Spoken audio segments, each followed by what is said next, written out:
تو اس کی آواز میں آنسوؤں کی آمیزش محسوس ہونے لگی۔ پھر میرا مالک، میرا خدا فرعون گہری نیند سو گیا۔ نہ جانے کب تک کے لیے اسے سونا تھا، اسے دوبارہ اٹھنا تھا، اس لیے سب ساز و سامان کے ساتھ کئی غلاموں کو بھی اس کے ساتھ دفن کر دیا گیا۔ اور میں، لیزا سسکنے لگی، میں اس کی چہیتی کنیز، مجھے اس کے ساتھ ہی رہنا تھا، ہمیشہ ہمیشہ۔ سب کے ساتھ مجھے بھی زندہ دفن کر دیا گیا۔ اور یہ دیکھو میری طرف، کیا حال ہوا میرے خوبصورت جسم کا۔ لیزا نے اپنی طرف اشارہ کیا اور پھر بولنے لگی، ایک ایک لمحہ قیامت کا تھا، جانے کتنا عرصہ بیت گیا ہے اور ہم اب تک یہاں ہیں۔ ہمیں باہر جانا ہے، پھر سے اپنی دنیا بسانی ہے، مگر ہم ایسا نہیں کر سکتے، بس ہم یہی رہتے ہیں۔ اور جو کوئی لڑکی اس طرف آتی ہے میں اسے بھی اسی طرح مارتی ہوں جیسے میں مری تھی۔ سسک سسک کر وہ اب بے دردی سے بول رہی تھی، دیکھو تمہارے ساتھ جو ہوا برا ہوا، لیکن اس سب میں میرا کوئی قصور نہیں، پلیز مجھے جانے دو، میں تمہارے آگے ہاتھ جوڑتی ہوں، مجھے باہر جانے دو۔ آمنہ تڑپ تڑپ کر رونے لگی، مگر لیزا جیسے اس کی کوئی بات سن ہی نہیں رہی تھی۔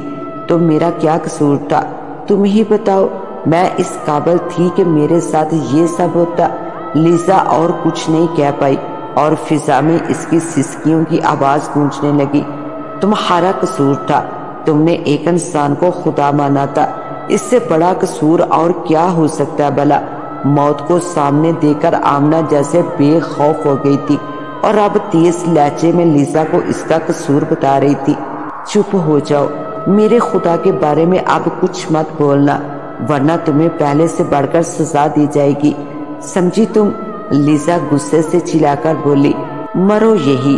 یہ کہتے ہوئے وہ وہاں سے جانے لگی۔ آمنہ نے اسے روکنے کی بہت کوشش کی مگر وہ وہاں سے چلی گئی۔ اس کے جاتے وہ جگہ ایک بار پھر اندھیرے میں ڈوب گئی۔ اے میرے مالک، میری مدد فرما، میں گواہی دیتی ہوں کہ تو واحد ہے اور تیرا کوئی شریک نہیں، مجھے اس قید سے رہائی دلا میرے مالک۔ آمنہ سجدے میں گری خدا کو پکارنے لگی اور پھر جانے کب دم گھٹنے کی وجہ سے اس پر بے ہوشی طاری ہو گئی۔ مجھے لگتا ہے اسے ہوش آ رہا ہے، یہ عدنان تھا جو کسی سے کہہ رہا تھا۔ آمنہ آنکھیں کھول کر بے یقینی سے اپنے پاس موجود عدنان، علی اور فائزہ کو دیکھنے لگی جو پریشان چہروں کے ساتھ اسے دیکھ رہے تھے۔ اب تم کیسا محسوس کر رہی ہو آمنہ؟ عدنان نے اس کا ہاتھ اپنے ہاتھوں میں لیتے ہوئے بے تابی سے پوچھا۔ مجھے کیا ہوا تھا؟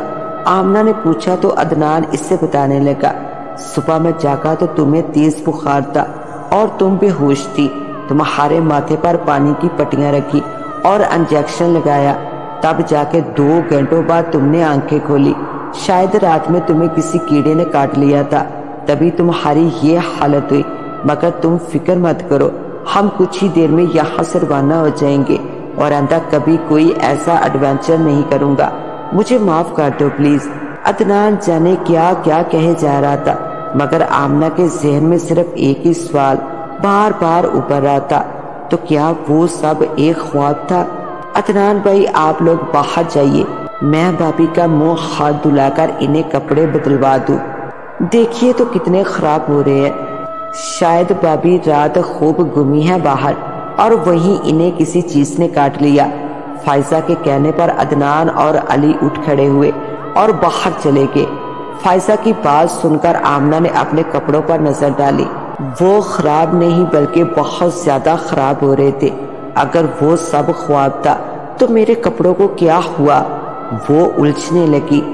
یہ لے بھابھی ہاتھ منہ دھو لیں پلیز، ہوٹل چل کر نہا لیجیے گا۔ فائزہ کے کہنے پر وہ خاموشی سے ہاتھ منہ دھونے لگی اور پھر فائزہ نے اسے اس کے کپڑے نکال کر دیے۔ جسم کو حرکت دینے پر آمنہ کو جسم میں بہت زیادہ درد محسوس ہوا جسے اس نے برداشت کر لیا، لیکن کمر پر ہونے والی تکلیف ناقابل برداشت تھی۔ تبھی نہ چاہتے ہوئے آمنہ کے ہونٹوں سے سسکاری نکل گئی۔ کیا ہوا بھابھی، آپ ٹھیک تو ہیں نا؟ فائزہ جو دوسری طرف منہ کیے کھڑی تھی گھبرا کر پوچھنے لگی۔ ہاں ٹھیک ہوں میں، میری کمر میں بہت تکلیف ہو رہی ہے، ذرا دیکھو پلیز کیا ہوا ہے۔ آمنہ کپڑے بدل چکی تھی۔ فائزہ نے اس کی کمر پر سے قمیص کو تھوڑا سا اوپر سرکا کر دیکھا تو فائزہ ایک دم گھبرا کر رہ گئی۔ بھابھی یہ کیا ہوا؟ آپ کی کمر پر تو لمبے لمبے زخم ہو رہے ہیں۔ یوں جیسے وہ کہتے کہتے رکی، جیسے زخموں کی نوعیت بتانے کے لیے الفاظ سوچ رہی ہو، جیسے کسی نے میری کمر پر کوڑے مارے ہوں۔ آمنہ نے بے ساختہ اس کی بات مکمل کی۔ ہاں بالکل ایسے ہی، مجھے لگتا ہے آپ کو بہت زہریلے کیڑے نے کاٹا ہے، ہمیں فوراً ہاسپٹل جانا چاہیے، میں عدنان بھائی کو بلاتی ہوں۔